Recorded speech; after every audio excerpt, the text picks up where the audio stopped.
Blah. Y'all already know what it is. Your boy Yaakov, what it do? The outlet to reality, the holdest podcast in Vegas and Chicago. What up? This is the place where you want to hide from your drama or maybe hide from your baby mama. Just kidding. But anyways, fans, thank you for staying tuned. Don't forget to like, share, comment, and subscribe. Ching! And today we have a very special guest, one of my good brothers, my Haruso, my Torah study partner. When it comes down to Talmud, give it up for my brother Noah. What's up, man? Yo, what's up, my dude? How's it going, brother? Going good, man. I'm so happy you're here, brother. It was so hard to get you because you be performing too much, so I had to find a way Oh, to stop. squeeze you in my schedule. You know what I'm saying? You But look, flatter me, bro. oh man, it's from the heart. It's from the heart. But look, brother, I gotta say this so my fans know a little bit. So I met Noah actually. There was a message I got through Facebook, and it was like a indirect message, and it was from this girl named Tilly, nice woman by the way. She messaged me that there's an event at the Moishe House, and I'm like, what is this a scam at first? Because I'm like, I don't know this person. I wasn't sure. So I call up one of my boys, who one of the sons, Rabbi Hemi Wine, who's the son Oh of the yeah. rabbi. And I asked him, "Hey man, check this flyer. Is this real? Like, is this real? Like this is really happening? Because I don't want to go, and then you don't see me ever again." You know what I'm saying? They took, and he started laughing. He's like, "No, no, bro, it's real. Here, I'll let you know it's real because I'm going." I'm like, "Cool. If the rabbi's son says good, I'm gonna go." So I go there, and I knock the door, and I hear they say, "Hey, come in, come in." So I open, like a scary movie, and I was like, "Man, it's a bunch of young people." I'm like, "Okay, all right." They offer me drinks, Modelo. We had a good time. And I love, the family. Like everyone's young, like within their 20s. I'm probably like the Yeah. oldest because I'm 30, but I blend in, and it was so cool because me and Noah, I feel like we clicked when we were outside. It was just me, Noah, and Eli. We're just talking about life, relationships, and I felt like from there, I was like, these are my brothers. And that was Yeah. my experience. But what about you, brother?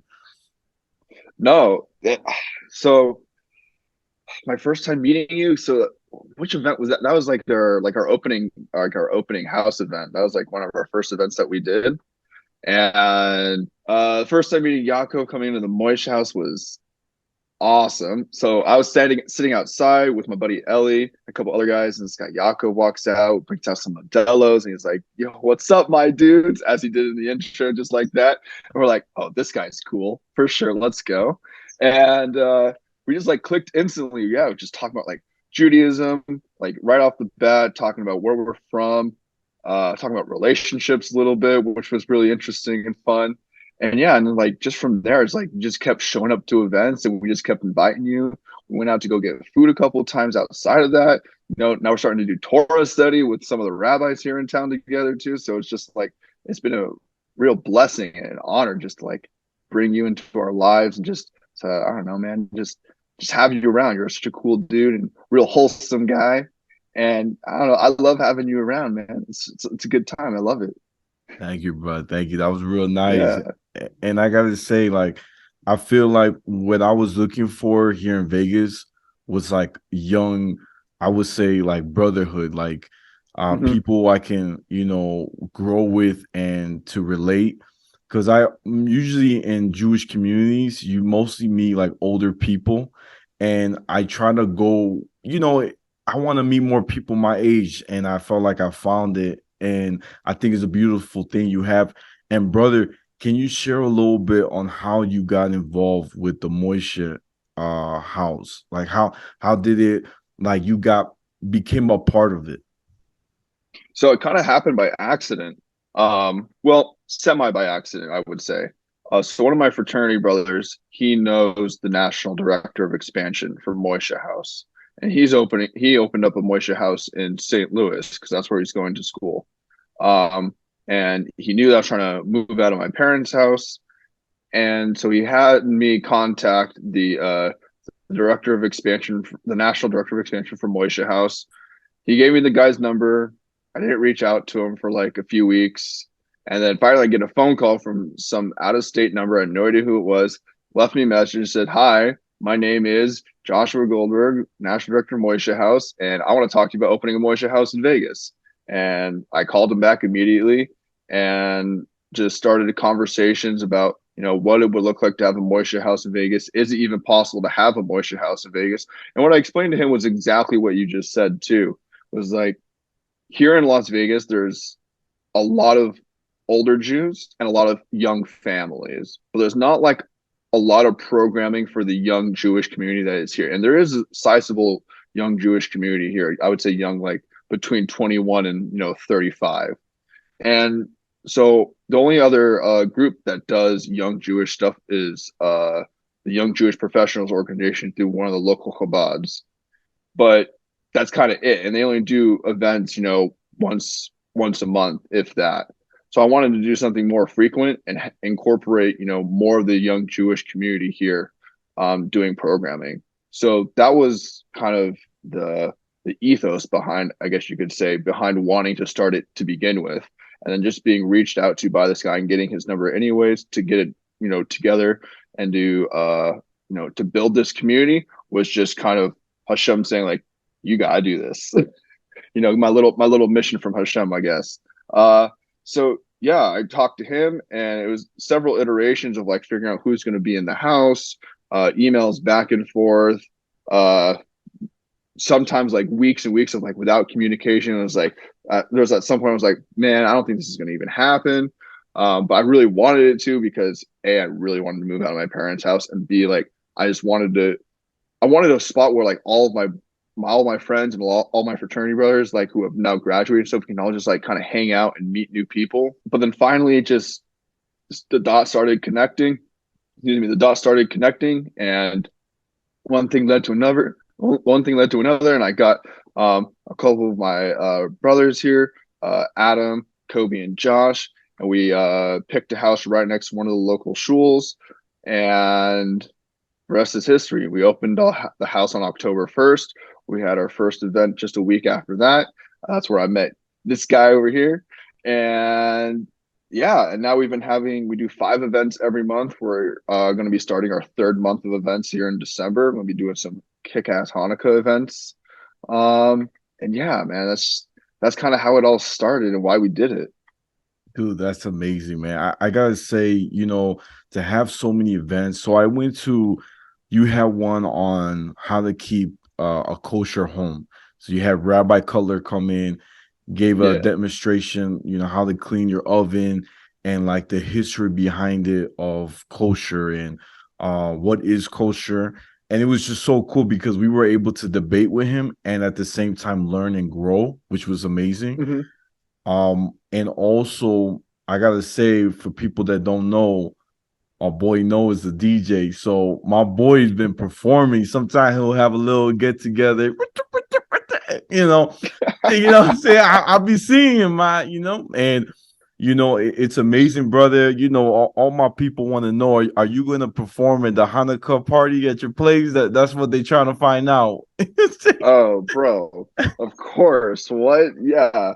So yeah, so some of the events I'll DJ, but sometimes I'll just like throw on a Spotify playlist because I like to hang out too. But definitely for the Hanukkah party, we'll definitely be DJing. I might get one of my other friends for her to come help DJ too. So we'll do a little back to back session. You know what I mean? But yeah, dude, of course I can DJing the Hanukkah party, no doubt, dude. I just had to find out. I just had to ask, man, because Yeah. I'm so proud of you, brother. Because I remember when we were talking, and you were like, "Man, I want to get back into the DJ, into that, Hmm. that life. I still have it in me." And I said, "Man, keep it up. Just keep practicing, and it's gonna happen." Then you reach out to your friend, the one you're talking about, and you Hmm. start going and performing at Fremont Street, which is amazing. That's a big like youth. That's a lot of Yeah. youth. And I told you, like, bro, that's good. You're like, man, I performed it. It was fun. It was nice. And I said, man, you never know when you do grow and become this big star, you'll be representing our Jewish people. So I think it'll be amazing, brother. Yeah, no, absolutely. I mean, like one of like my biggest role models for DJing, I would say, is Justin Blau. And he's I don't know, a lot of people don't know who he is, but in like the DJ community, people do know who he is. And he's a local here in Las Vegas, and he's Jewish too. And he like went to high school out here, and like he participated in the Jewish community a little bit also. But so he's kind of like a big inspiration for like helping like boost the Jewish DJ community here in Las Vegas. You know what I mean? So shout out to Blau if he's ever watching, or if he ever gets a hold of this, for inspiring me to help push this forward, especially like on the Jewish side of things, which is a huge inspiration. But yeah, man, just this girl came into my life, and she just like been helping me do all of my DJ stuff, and just really helping me like open up that creative outlet for myself. And it's been great, man. And, I've been practicing a lot more lately. Like I got my laptop sitting on top of my controller right now because I don't want to move it off my desk. Um, and yeah, man, just been practicing a lot. Hopefully, you can be booking some more gigs soon. Uploading stuff to SoundCloud. Uh, yeah, man, it's been a journey, but like I'm excited to like get back into it for sure. It's been really, really, I've missed it a lot. I didn't realize how much I missed it until I played my gigs a couple weeks ago. I was so nervous getting up there. Like I was practicing all day the day before, and I was just like, dang, I don't know if I'm gonna be able to do this. I don't know I haven't used this equipment before, and I get behind there and I touch the decks. I'm like, oh no, I got this, guys. This is so easy. And then I just freaking went for it. So yeah. Wow, brother. Yeah. And what's your mentor's or what your friend's name? Because she just followed me like yesterday on Instagram. So Oh really? yeah, yeah. So I was like, oh snap, oh Her, snap. her DJ name is Glitter Glitch. But her name is Karamia. She's great. She's young. She's going to UNLV right now, but she's she's a phenomenal DJ. She doesn't give herself enough credit, but I'm gonna give her all the credit right here, right now. She kicks butt at DJing. She's so good. And it's really good to have someone who's like really, really talented, like helping mentor me and help me get back into it and everything. I love that, brother. I love that. I think like us as young men, we all look for mentorship, in order for us to grow, we need that person to kind of like push us, like, hey, you got this, you can keep going. And I think it's a beautiful thing, brother. And also I gotta say, man, like it's interesting, being in your home and going there so much. I feel like all of you guys, you, Kobe, Adam, Joshua, you guys all have like a different personality, but each one of you guys have a special gift. You know what I'm saying? Mm-hmm. Like one of you guys are really into history. One of you guys are like into like so many different aspect jewelry. So it's just so cool that you guys all bring something new, and I feel like that's why Mm-hmm. you have a lot of knowledge because you like to pick people's brains. Yeah. Yeah, no, for sure. I almost to a fault I like to do that. I just like to I want if someone's an expert at something or really, really good at something, I want to know everything that they possibly know about it. It's that because I know I'm like a lifelong learner. Like I dropped out of college, so I didn't finish going to school because it just wasn't for me and due to other circumstances. And so, but I've never given up my desire or like thirst for knowledge or learning more things. So if I find someone who's an expert in something, I don't care how old they are, how long they've been in the industry. If they're doing something that's specialized that I'm not doing, I want to know everything that they know about it. It almost to a fault because the kid's annoying for some people, but I don't care. I still want to know. I want to get all the secrets, man. I like that. I like that, brother. No, man, you're good people, man. I got to be honest. I do remember too when you and I we just finished studying a class with Rabbi Math, his first class teaching Talmud Mhm. to both of us, and it was very nice. He gave like the backstory, and then afterwards we're like, "Hey, let's hang out." And so we went to the bar, dope spot in Vegas, and we got a couple of drinks, here and there, and we chopped it up, and it was so cool because sometimes it's like work, like you can work so hard and you're just tired, but sometimes you just need your friends to be there for you and just forget about reality because the bills are coming up, but you're like, I can get to that later. You know what I'm saying? Yeah, for sure. Yeah, we went. There's just a bar right down the street from the shul. I think you, me, and Adam went afterwards, and we just like chopped it up for a couple of hours. We were there for a while, just like getting to know each other's backgrounds and stuff, learning about like your shul in Chicago and like your whole story about that, which is an awesome story. I'm sure your listeners have heard that story before. If not, you should definitely tell it because it's a great story. And yeah, just kind of like going over like our Jewish background and stuff like that too. Because I don't know, the class was real inspiring. I like learning Talmud. I love learning with Rabbi Meth too. That guy is genius. So yeah, man, that was a good time. That was a good time. I enjoyed that a lot. We gotta do that more. Oh yeah, for sure, bro. I'm gonna go for sure this Thursday. Like I can't miss it. Hopefully he said he was flying in, so he said depending on what time he gets or arrives, he'll let us know if You're right. he's still gonna have it. But I really hope he does because last week we were just learning about if something drops. This is what you missed, brother. I'm just trying to catch you up. Oh yeah, Basically, if you drop an object and it's scattered, like how much like of a amos is like feet for us, right? It's just right, four. So he was explaining how should we know if we should take it for ourselves, and there's like different process, right? It was like, right. Yeah, you know what I'm saying, you gotta call, say, hey, is this belongs to somebody? But it was just so tense, bro. Like I felt like my brain was working so hard because I was like, man, it's so complex. I'm like, I don't know, but it's so cool because Rabbi Meth was just breaking it down. Like he'll say it in Aramaic, like the what's happening, and then hmm he'll ask us, "Hey, what's this mean?" I'm like, "I don't know what it means." And then we asked. There was a guy next to me. I forgot his name. What's that guy's name? I always forget. He's always like, he's always smiling. Remember that day when we went? He went to your house and he was just out of it. He's like, "I need some Oh, a food." deer, A deer, a deer. So it Yeah. didn't knows Hebrew like really well, and so hmm there's some words that are similar to Aramaic and it has a different meaning, but I was like, man, this homie smart too. I was like, okay, all right. I was like, man, I don't know what when Rabbi Matt asked me a word, I was like, I don't think I know that word. You know what I'm saying? So I'm like, Rabbi Matt, just Yeah, tell me. But it's pretty cool because we have like a different group, every one yeah, of us came from a different state or is a local, like Noah's a local. And Noah, I gotta ask you, brother, so yeah. everybody to know you a little bit more, tell us about what like a little bit about your background, your family, because I remember you were talking a lot, growing up here in Vegas, like your school and everything. Sure. So I was actually not born in Vegas. I was born in Redondo Beach, California. Um, and I moved here when I was about 3 years old, but I have family out there, or used to have family out there, so I would travel back every summer anyways. But both of my siblings were born out here. And I went to a Solomon Schechter day school here in Vegas from second grade until fifth grade. And then I went to another private Jewish day school from sixth grade until I graduated high school called the Adelson Educational Campus. So I basically been immersed in the Jewish community my entire life, to say the least.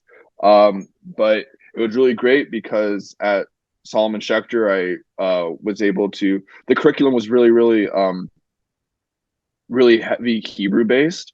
So half the day was Hebrew studies, and incorporated that was like studying Parsha and Chumash and all the holidays, and things like that, along with like studying the actual language, the Hebrew language. And the other half of the day was secular studies, English, math, science, reading, writing, recess, all that sort of stuff.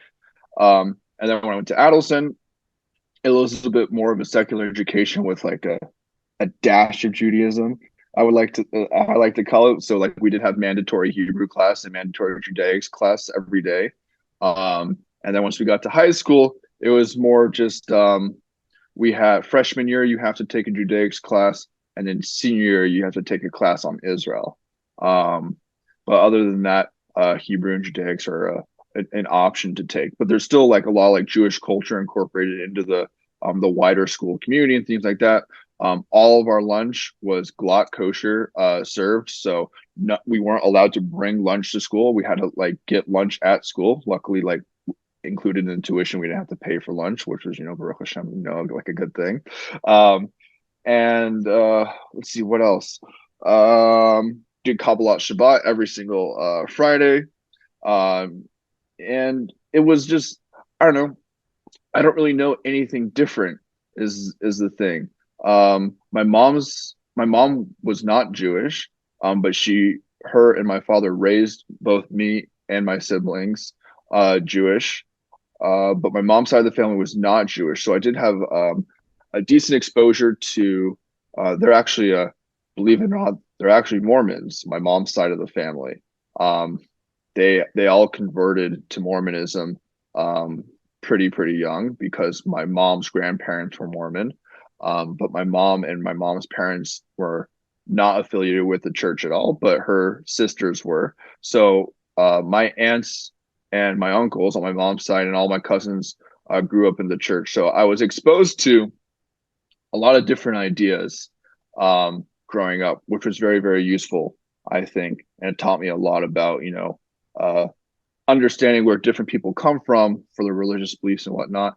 And I also, you know, there's not a big Jewish community here in Las Vegas too, and so there's a lot of private Christian and Lutheran schools here, and so all like the private school kids would all kind of like hang out together, even though we're all kind of spread out and different and whatnot. So I was exposed to a lot of different ideas there as well. Yeah, I mean that's kind of like my background with Judaism and stuff like that. I had my bar mitzvah. I grew up mostly conservative Jewish. But after my bar mitzvah, I kind of like a lot of conservative Jews after their bar mitzvah, they kind of just step away for a little bit. They don't really aren't too involved in the community too much because there's not a lot of stuff involved in the conservative community to like keep young people in. There are like youth groups and things like that. And I did BBYO from eighth grade until I graduated high school in 12th grade. But that wasn't affiliated with a shul or anything like that. That was kind of like an independent organization. So I wasn't like coming to the shul to do programming or events or anything like that. We would usually do them at my high school, to be honest, or at the local JCC. Um, so, but once I got to college, I started to get more involved with Chabad. Rabbi Tzvi Bronkstein, who runs the Chabad at UNLV, the local university here in Vegas. That guy is a mensch to say the least. I love that man with my whole heart. He's so great. So I definitely got more involved with the Chabad and just like becoming like definitely more traditional in my observances, in my understanding and my reference for the spiritual observances in Judaism and things like that. So I definitely am more involved in the Orthodox community than I am in the conservative community. It's just conservative is just not my flavor of Judaism anymore. I've kind of grown to have more respect for the traditional observances that mainstream Orthodoxy and Chabad usually practice and things like that. So like that's kind of my journey with Judaism a little bit with a little side quest of like learning about different things. But yeah, that's where I'm at with my Judaism at the moment. I love it, brother. I love it. I think it's beautiful what you said, how you transition from, being conservative and being more orthodox and learning the ways of, because the thing what people don't know is that the Orthodox community, it's a very structured way of life. You study Chumash, Parsha, you also study Gemara, the Talmud, and it's more deeper. There's a lot of complexity that we don't understand about the Torah, and the Talmud Mhm. helps us understand those issues that are not being, answered. I think that's the beauty about it. It's the oral law. And I gotta say too, I'm with you. I think, for me, my experience, I grew up both sides, conservative and Orthodox. And, a lot of my family members, they were conservatives, and some of my people that I consider very close are like Orthodox. it's two different worlds. Don't get me wrong. Yeah. In Hmm. conservative way, you can drive on Shabbat. You can, I had some friends that don't keep kosher, so it's a little different. It's a little more lenient. Hmm. I love them both, but you're absolutely right. I think the Orthodox has just um a lot of things of history that we can learn from, So I think it's a beautiful thing, brother. And I'm so happy, you were able to be here, share some love, some history. I got a little, I share a You got a lot, little philosophical there with me, dude. I'm a gangster, you know what I'm saying? Oh man. Well, brother, let me wrap it up, guys. This is the Outlet to Reality, the holdest podcast in Vegas and Chicago every Tuesday. Don't forget to like, share, comment, and subscribe. Ching. Y'all know where to find me. I'm on Instagram, YouTube, Spotify, Apple Music, the Outlet to Reality. My TikTok is at Yaakov28, and my Snapchat is Take One Pass It. And Noah, where can my fans find you? Yo, you can find me on Instagram at Lord_Weller11. That's my Instagram. That's mostly where I'm at. I'm not a big social media person, which is a problem if I'm starting to get my DJ stuff. So more socials to come, but that's where you can find me on social media at Lord_Weller11. You can find me on Instagram there.